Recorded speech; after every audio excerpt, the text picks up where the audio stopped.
નમસ્કાર. ચાલો આજે છે ને આપણે સંસ્કૃતની એક બહુ જ મજાની વાર્તા સાંભળીએ અને સમજીએ. વાર્તાનું નામ છે આમલમ દ્રાક્ષા ફલમ. તમે લોકોએ દ્રાક્ષ ખાટી છે એવી કહેવત તો સાંભળી જ હશે, હે ને? આપણે બધા બોલતા હોઈએ છીએ, પણ ક્યારે વિચાર્યું છે કે આ કહેવત આવી ક્યાંથી? એની પાછળ એક આખી વાર્તા છે. તો ચાલો આજે આપણે એ જ ફેમસ વાર્તાને એના ઓરિજિનલ એટલે કે સંસ્કૃત રૂપમાં સમજીએ. તો રેડી છો બધા? આ વાર્તાનું મેઇન કેરેક્ટર છે એક શિયાળ, અને આપણે સાથે મળીને સ્ટેપ બાય સ્ટેપ સંસ્કૃતના સિમ્પલ શબ્દોમાં આખી વાર્તાને સમજીશું. મજા આવશે. ઓકે, તો આપણી વાર્તા શરૂ થાય છે.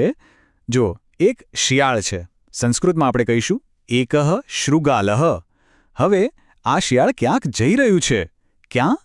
સહ વનમ ગચ્છતિ, એટલે કે એ જંગલમાં જાય છે. યાદ રાખજો, શૃગાલઃ એટલે શિયાળ અને વનમ એટલે જંગલ. એકદમ સહેલું, બરાબર ને? પણ સવાલ એ છે કે આ બિચારું શિયાળ જંગલમાં આમ તેમ ભટકે છે શું કામ? કારણ કે એને બે વસ્તુ બહુ સતાવી રહી હતી. એક તો પિપાસા એટલે કે જબરજસ્ત તરસ, અને બીજું બુભુક્ષા એટલે કે કકડીને લાગેલી ભૂખ. એ ખાવા પીવા માટે આમથી તેમ ફરી રહ્યું હતું. તો આમ ભૂખ્યું તરસ્યું શિયાળ જંગલમાં કંઈક શોધમાં છે. જોઈએ હવે એને શું દેખાય છે. અને આમ ફરતા ફરતા અચાનક એની નજર એક વસ્તુ પર પડે છે. સહ દ્રાક્ષાલતામ પશ્યતિ, મતલબ કે એને એક દ્રાક્ષનો વેલો દેખાય છે. દ્રાક્ષાલતામ એટલે દ્રાક્ષનો વેલો, અને પશ્યતિ એટલે જુએ છે. એને જોઈને એના મોંમાં પાણી આવી ગયું હશે. પણ અહીંયા એક ટ્વિસ્ટ છે, એક પ્રોબ્લેમ છે. દ્રાક્ષ તો છે, પણ એ ક્યાં છે?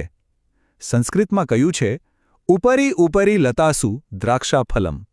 આ જે ઉપરી ઉપરી છે ને, એનો મતલબ થાય છે બહુ જ ઊંચે. મતલબ કે શિયાળ માટે આ દ્રાક્ષ સુધી પહોંચવું આસાન નથી. તો દ્રાક્ષ દેખાય છે પણ પહોંચની બહાર છે. હવે શું શિયાળ પ્રયત્ન કરશે? શું લાગે છે? અને જો કરશે તો એ સફળ થશે? ચાલો જોઈએ આગળ શું થાય છે. પણ આપણું શિયાળ એમ હાર માને એવું નથી. એણે તરત જ એક્શન લીધું. એકવારમ ઉત્પતતિ. એણે એક જોરદાર છલાંગ લગાવી. ઉત્પતતિ એટલે કૂદકો મારવો. પણ ઓહો, પહેલો પ્રયત્ન તો ફેલ ગયો.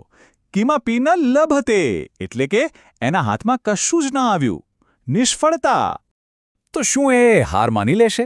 ના, બિલકુલ નહીં. એણે ફરી ટ્રાય કરી. દ્વિવારમ ઉત્પતતિ, બીજી વાર કૂદ્યો. હજી ના પહોંચાયું. ત્રિવારમ ઉત્પતતિ, ત્રીજી વાર કૂદ્યો. અને પછી તો બસ પુનઃ ઉત્પતતિ, મતલબ એણે વારંવાર ફરીને કૂદકા મારવાનું ચાલુ જ રાખ્યું. એની મહેનત જુઓ, પણ સાથે સાથે એની હતાશા પણ વધતી જાય છે. હવે આટલી બધી મહેનત પછી શું થયું? બે શબ્દોમાં સમજીએ. પહેલું, શ્રાંતઃ જાયતે, એટલે કે એ બિચારું એકદમ થાકી ગયું. અને બીજું, સ્વેદઃ જાયતે, મતલબ એને પરસેવો વળી ગયો. હવે એનામાં જરાય તાકાત બચી નથી. ઓકે, તો હવે શિયાળને સમજાઈ ગયું છે કે આ દ્રાક્ષ એના હાથમાં આવવાની નથી. તો હવે એ શું કરશે? ચાલો હવે આપણે વાર્તાના સૌથી ફેમસ પાર્ટ પર જઈએ. એ ભાગ જેમાંથી પેલી કહેવત બની છે. અને હવે પોતાની હારને છુપાવવા માટે એ શું બોલે છે ખબર છે? એ કહે છે આમલમ દ્રાક્ષા ફલમ, જેનો અર્થ થાય છે આ દ્રાક્ષ તો ખાટી છે. જોયું? આ જ તો આપણી વાર્તાનું ટાઇટલ છે. આમલમ એટલે ખાટું. બસ આમ કહીને, ઇતિ કથેતિ એટલે કે આવું કહીને શિયાળ ત્યાંથી પલાયતે, મતલબ કે ભાગી જાય છે. પોતાની નિષ્ફળતા પર પડદો નાખવા માટે એક બહાનું બનાવીને એ ત્યાંથી જતું રહે છે. મજા આવીને વાર્તામાં? પણ વાર્તામાંથી ખાલી મજા જ નહીં, ઘણું શીખવાનું પણ છે. તો ચાલો ફટાફટ આપણે આ વાર્તામાં જે નવા સંસ્કૃત શબ્દો શીખ્યા એનું એક ક્વિક રિવિઝન કરી લઈએ. ચાલો જરા યાદ કરી લઈએ. શૃગાલઃ એટલે શું હતું? હા, શિયાળ. પિપાસા એટલે તરસ. દ્રાક્ષાફલમ તો બધાને યાદ જ હશે, દ્રાક્ષ. પછી પેલો કૂદવા માટે કયો શબ્દ હતો? ઉત્પતતિ. અને થાકી જાય એને શું કહેવાય? શ્રાંતઃ. પેલી ખાટી દ્રાક્ષ માટે આમલમ. અને છેલ્લે ભાગી જવા માટે પલાયતે. સરસ. અચ્છા, આ વાર્તા સિવાય પણ આ પાઠમાં બીજા કેટલાક કામના શબ્દો છે, દિશાઓ માટેના. ચાલો એ પણ જોઈ લઈએ. વામતઃ એટલે ડાબી બાજુ, દક્ષિણતઃ એટલે જમણી બાજુ, અગ્રતઃ એટલે આગળ અને પૃષ્ઠતઃ એટલે પાછળ. આ શબ્દો પણ બહુ કામ લાગશે. તો આખી વાર્તાનો સાર શું છે?